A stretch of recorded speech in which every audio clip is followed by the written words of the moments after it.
Hello friends, बहुत बहुत स्वागत है आपका मेरे चैनल मिस्टिक में। आशा करता हूँ आप सब मज़े में होंगे। दोस्तों, सनातन धर्म इतना साइंटिफिक है, मैं तो ये देख के दंग रह जाता हूँ। मैंने बहुत रिलीजन का अध्ययन किया है, लेकिन सब में एक कहिए कि या तो कंपेंडियम ऑफ रूल्स है, डूज एंड डोंट्स। इस दुनिया में ये करो या ना करो, और इस दुनिया में इस मरने के बाद का जो वर्ल्ड है, या तो वो बहुत डरावना है या फिर बहुत एक फैंटेसी की दुनिया है। शहद की नदियाँ बह रही हैं, 72 वर्जिन्स आपका इंतज़ार कर रही है, वगैरह वगैरह। आप समझ गए होंगे मैं क्या कहना चाह रहा हूँ। लेकिन जब भी मैंने सनातन धर्म का अध्ययन किया है, मैंने इसको बहुत साइंटिफिक पाया है। मैं तो दंग रह जाता हूँ। जिसका साइंटिफिक टेम्परामेंट है और वो इसके तरफ अट्रैक्ट नहीं होगा, ऐसा हो ही नहीं सकता है। जैसे दोस्तों, ब्रह्मांड में विचरण करने के लिए, एक जगह से दूसरे जगह जाने के लिए, ऐसा साइंटिस्ट लोग हमेशा सोचते रहते हैं, प्लान करते रहते हैं कि क्या इसके लिए, बिकॉज सारे अभी इस अर्थ पे छोड़ दीजिए, ब्रह्मांड में लाखों करोड़ों किलोमीटर की दूरी तो बहुत कुछ है ही नहीं। ये तो मेजरमेंट यूनिट आप बना सकते हैं इसको। और अगर कोई लाइट के स्पीड से चले तो भी जहाँ जाना चाहता है बहुत दूर, वहाँ पहुँचने में उसको लाखों करोड़ों साल लग जाएंगे, ईयर्स लग जाएंगे। ऐसे सिचुएशन में साइंटिस्ट लोग इमेजिन करते हैं कि काश हमें कोई पाथ होगा, और पाथ होगा प्लस उन्होंने, आप इसके बारे में मैं एक सेपरेट वीडियो बनाऊंगा। वर्म होल्स का एक कंसेप्ट है।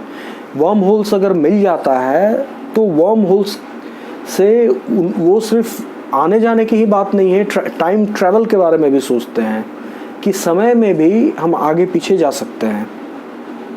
समय भी तो एक जर्नी ही है दोस्तों ना।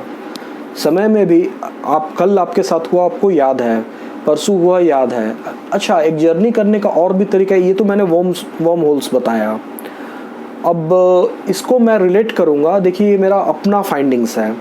जब भी आप पूजा करते हैं, आप मंत्र जप करते हैं, या भगवान का ध्यान करते हैं, या फिर कोई भी उपासना कर रहे हैं, उनकी स्तुति कर रहे हैं, कोई पाठ कर रहे हैं, तो आप दीपक जरूर जलाएं। दीपक जलाने से क्या होगा, पहले तो देख लीजिए आपका जो भी इन्वायरमेंट है। अगर ठंडे के दिन में आप दीपक जलाते हैं तो अगल बगल का जो एयर है वो गर्म हो जाएगा, और ऑलरेडी विंटर है, अगर ठंडा है तो एक टेम्परेचर डिफरेंस क्रिएट हो गया। और घी जल रही है, बेसिकली आपका उसमें घी जलता है, या फिर सीसम ऑयल जिसको तिल का तेल बोलते हैं, जो भी हो वो मायने नहीं रखता है। और इसमें जो आप मंत्र रिसाइटेशन कर रहे हैं, आपका जो दिमाग का वेवलेंथ है वो जुड़ता है। तो दीपक जो होता है मेरे हिसाब से एक वर्म होल क्रिएट करने में सक्षम है, जिससे अगर कुछ ना हो तो इतना तो हो ही जाएगा कि आपका जो उपासना है, फॉर इंस्टेंस अगर आप भगवान को, अगर आप बहुत बड़े भक्त हैं, तब तो आप ध्यान के द्वारा कहीं भी अपनी चेतना को तो भेज ही सकते हैं। वैसा हम लोग नहीं हैं। हम लोग तो थोड़ा बहुत टाइम मिल जाए तो हमें आर्टिफिशियल एक हमारे जो मंत्र रिसाइटेशन कर रहे हैं, जो भी भगवान को याद कर रहे हैं, जो भी स्पिरिचुअल प्रैक्टिस कर रहे हैं, वो भगवान तक पहुंचने में समय लग सकता है। या फिर भगवान छोड़ दीजिए, आप पर्टिकुलर किसी शक्ति की उपासना कर रहे हैं, उस तक पहुंचने में बहुत ज़्यादा टाइम बिताएंगे तो एक पाथ क्रिएट हो सकता है, पहुंचेगा।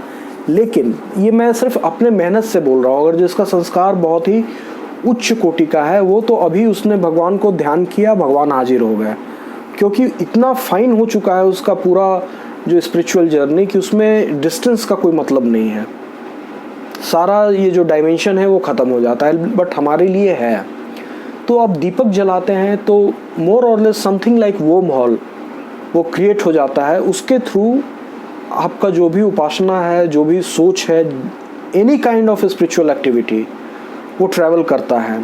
और एज लॉन्ग एज दीपक जल रहा है, वो पाथवे ओपन रहता है, वो गेटवे ओपन रहता है, उसके थ्रू वो चीज़ ट्रैवल करता है। और उसमें ट्रैवल करने का कोई लिमिटेशन नहीं है। वर्म होल्स का मतलब क्या होता है कि वहाँ पे किसी तरीका का कोई इम्पीडिमेंट्स नहीं है, जैसे फ्रिक्शन हो गया, कुछ भी जो चीज़ जो हमारे स्पीड को कम करे, वैसा कोई इम्पीडिमेंट्स नहीं है। तो जो भी आपका एनर्जी क्रिएट हुआ, या स्पिरिचुअल प्रैक्टिस से जो भी उत्पन्न हुआ, जिसे हम कोई नाम नहीं दे सकते हैं, अभी हमारे नॉलेज उतना उन्नत नहीं है, वो ट्रैवल करेगा। जब तक आपका दीपक जल रहा है आपने वो पाथवे क्रिएट करके रखा है। और हो सकता है मे बी कि जिसको बोलते हैं ना कि किसी ने प्रार्थना किया और तुरंत उसे उसका फल मिल गया, अभी किया अभी तुरंत सॉल्यूशन मिल गया, हो सकता है उसका जो फल है वो भी उसी गेटवे के थ्रू आपके पास आ जाए। This is also possible. तो एज लॉन्ग एज दीपक जल रहा है वो पाथवे क्रिएट है। जब बुझ जाता है तो वहाँ के जहाँ तक पहुँच गया और कहाँ जाना है आई डोंट नो, वहाँ तक फिर वो अपना ट्रैवल उसका नेचुरल होता है। तो जब भी आप साधना कर रहे हैं दीपक जरूर जलाएं, ये मैंडेटरी रिक्वायरमेंट है। इससे आपको बहुत फ़ायदा होगा, फलीभूत जल्दी हो जाएगा। तो ये वर्म होल का कंसेप्ट एक इम्पॉर्टेंट है जो मैंने आपको बताया। और दीपक क्यों जलाना चाहिए साधना में, ये आपको ज़रूर समझ में अब आ गया होगा। आपका जो स्पीड है वो बहुत ज़्यादा बढ़ जाएगा। किसी तरीका का भी, या तो वैखरी मतलब आप मुंह से बोल के कुछ उपासना कर रहे हैं, मंत्र जाप कर रहे हैं, कोई चालीसा का पाठ कर रहे हैं, अपने ऐसा बोल रहे हैं कि आपका जीभ तो हिल रहा है लेकिन कोई सुन नहीं सकता है। और एक हो जाता है मानसिक, एक मन में कर रहे हैं, ना जीभ हिल रहा है, किसी को पता ही नहीं चलेगा आप क्या कर रहे हो। ये सारा जो भी इसका वेवलेंथ फ्रीक्वेंसी है वो एनर्जी जो है उससे बहुत ही स्मूथली ट्रैवल कर सकता है। तो ये दीपक का कंसेप्ट है, उससे जा भी सकता है और कुछ आ भी सकता है। तो आशा करता हूँ मित्रों कल से जब भी आप अपना साधना प्रारंभ करेंगे, साधना से सबसे पहले आप दीपक जला के आप ये भी बोल सकते हैं दीप ज्योतिर नमस्तुते, मतलब अग्निदेव को आप प्रणाम करके बोल रहे हैं, इस दीप के ज्योति को मैं नमस्कार करता हूँ, आप साक्षी हैं, अभी मैं जो भी करने वाला हूँ मेरे स्पिरिचुअल एक्टिविटी के साक्षी हैं। हिंदी में भी बोल दो, कोई इशू नहीं है अगर है। और आप इसको काइंडली जो डिस्टाइंड प्लेस है उस पर पहुँचाएँ। इससे आप देखेंगे बहुत फ़र्क पड़ रहा है आपकी साधना में, जो इसका जो रिज़ल्ट है, आउटकम बहुत जल्दी आ रहा है। तो आशा करता हूँ दोस्तों ये दीप जलाने का कंसेप्ट के बारे में जो मैंने वीडियो बनाया वो आपको पसंद आया होगा। कल मैं फिर एक रोचक वीडियो के साथ आऊँगा, तब तक के लिए धन्यवाद।